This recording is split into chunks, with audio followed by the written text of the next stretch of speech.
ಗಿಡಗಳ ಮೇಲಾಗಿರ್ಬೋದು ಅಥವಾ ಗಾರ್ಡನಿಂಗ್ ನಲ್ಲಿ ಇಂಟ್ರೆಸ್ಟ್ ಇತ್ತು ಅಂತಂದ್ರೆ ಈ ಬಿಸ್ನೆಸ್ ಅನ್ನ ನೀವು ಆರಾಮಾಗಿ ಶುರು ಮಾಡಬಹುದು. ಅದೇ ಪ್ಲಾಂಟ್ ನರ್ಸರಿ ಬಿಸ್ನೆಸ್. ಈ ಬಿಸ್ನೆಸ್ ಅನ್ನ ನೀವು ಶುರು ಮಾಡ್ತೀರಿ ಅಂತಂದ್ರೆ ಮೊದಲನೇದಾಗಿ 10 ರಿಂದ 30 ಸಾವಿರ ಇನ್ವೆಸ್ಟ್ಮೆಂಟ್ ಮಾಡಬೇಕಾಗುತ್ತೆ. ತಿಂಗಳಿಗೆ ನೀವು 20 ರಿಂದ 50 ಸಾವಿರ ರೂಪಾಯಿ ಪ್ರಾಫಿಟ್ ಅನ್ನ ಮಾಡಬಹುದು. ಇದು ಏನಿಲ್ಲ ಸ್ನೇಹಿತರೆ, ಸಿಂಪಲ್. ನೀವು ನಿಮ್ಮ ಒಂದು ಏರಿಯಾದಲ್ಲಿ ನೀವು ಶುರು ಮಾಡ್ತೀರಿ ಅಂತಂದ್ರೆ ರಿಸರ್ಚ್ ಅನ್ನ ನೀವು ಮಾಡ್ಕೊಳ್ಬೇಕಾಗತ್ತೆ. ಅಂದ್ರೆ ಯಾವ ಗಿಡಗಳಿಗೆ ಹೆಚ್ಚು ಬೇಡಿಕೆ ಇದೆ, ನಿಮ್ಮ ಸುತ್ತಮುತ್ತಲು ಯಾವೆಲ್ಲ ಟೆರೆಸ್ ಗಾರ್ಡನ್ ಇದೆ ಅಥವಾ ಯಾರೆಲ್ಲ ಗಾರ್ಡನಿಂಗ್ ಮಾಡ್ತಾ ಇದ್ದಾರೆ, ಜನ ಯಾವ ರೀತಿಯಾಗಿ ಅಂದ್ರೆ ಜನಸಂದಣಿ ಯಾವ ರೀತಿಯಾಗಿರುತ್ತೆ ಅನ್ನೋದನ್ನ ನೋಡ್ಕೊಳ್ಬೇಕಾಗತ್ತೆ. ಜೊತೆಗೆ ನೀವು ಎಲ್ಲಿ ಶುರು ಮಾಡ್ತಿರೋ ಅಂದ್ರೆ ಲೊಕೇಶನ್ ವೈಸ್ ಕೂಡ ನೀವು ಫೈನಲ್ ಮಾಡ್ಕೊಳ್ಬೇಕಾಗತ್ತೆ. ಚಿಕ್ಕದಾಗಿ ಶುರು ಮಾಡ್ತಿರೋ ಅಥವಾ ಲಾರ್ಜ್ ಸ್ಕೇಲ್ ಅಲ್ಲಿ ಶುರು ಮಾಡ್ತಿರೋ ಅಲ್ಲಿ ಹೇಗಿದೆ ಡಿಮಾಂಡ್, ಜೊತೆಗೆ ಗಿಡಗಳನ್ನ ನೀವು ಹೇಗೆ ಆರೈಕೆ ಮಾಡ್ತೀರಾ ಅನ್ನುವಂಥದ್ದು ಕೂಡ ಇಲ್ಲಿ ತುಂಬಾ ಇಂಪಾರ್ಟೆಂಟ್ ರೋಲ್ ಅನ್ನ ಪ್ಲೇ ಮಾಡುತ್ತೆ.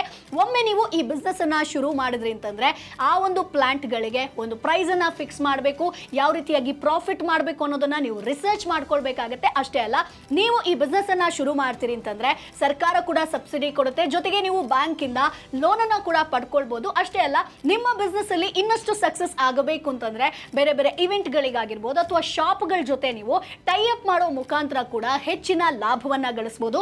ಈಗ ಸಿಕ್ಕಾಪಟ್ಟೆ ರನ್ನಿಂಗ್ ಅಲ್ಲಿರುವಂತಹ ಬಿಸ್ನೆಸ್ ಅಂತಂದ್ರೆ ಅದು ಪ್ಲಾಂಟ್ ನರ್ಸರಿ ಬಿಸ್ನೆಸ್. ಯಾಕಂತಂದ್ರೆ ತುಂಬಾ ಜನ ಅವರು ಒಂದು ಟೆರೆಸ್ ನಲ್ಲಿ ಆಗಿರ್ಬೋದು, ಮನೆ ಮುಂದೆ ಆಗಿರ್ಬೋದು, ತುಂಬಾ ಚೆನ್ನಾಗಿ ಒಂದು ಗ್ರೀನರಿ ಕಾಣಬೇಕು, ಗಿಡಗಳನ್ನ ಬೆಳೆಸಬೇಕು ಅನ್ನುವಂತ ನಿಟ್ಟಿನಲ್ಲಿ ತುಂಬಾ ಜನ ಪ್ಲಾಂಟ್ ಗಳನ್ನ ಪರ್ಚೇಸ್ ಮಾಡ್ತಿದ್ದಾರೆ. ಸೊ ಇದೇ ನಿಮಗೆ ಬಂಡವಾಳ ಆಗುತ್ತೆ. ಸೊ ಈ ಬಿಸ್ನೆಸ್ ಬಗ್ಗೆ ಯೋಚನೆ ಮಾಡಿ. ಈ ರೀತಿಯಾದಂತಹ ಇನ್ನಷ್ಟು ಬಿಸ್ನೆಸ್ ಐಡಿಯಾಸ್ ಬೇಕು ಅಂತಂದ್ರೆ ಈಗಲೇ ಬಾಸ್ವಾಲಾ ಆಪ್ ನ ಡೌನ್ಲೋಡ್ ಮಾಡಿ. ಚಾನೆಲ್ ನ ಬಯೋದಲ್ಲಿ ಲಿಂಕ್ ಇದೆ, ಅದನ್ನ ಕ್ಲಿಕ್ ಮಾಡಿದ್ರೆ ಬಾಸ್ವಾಲಾ ಆಪ್ ಡೌನ್ಲೋಡ್ ಆಗುತ್ತೆ.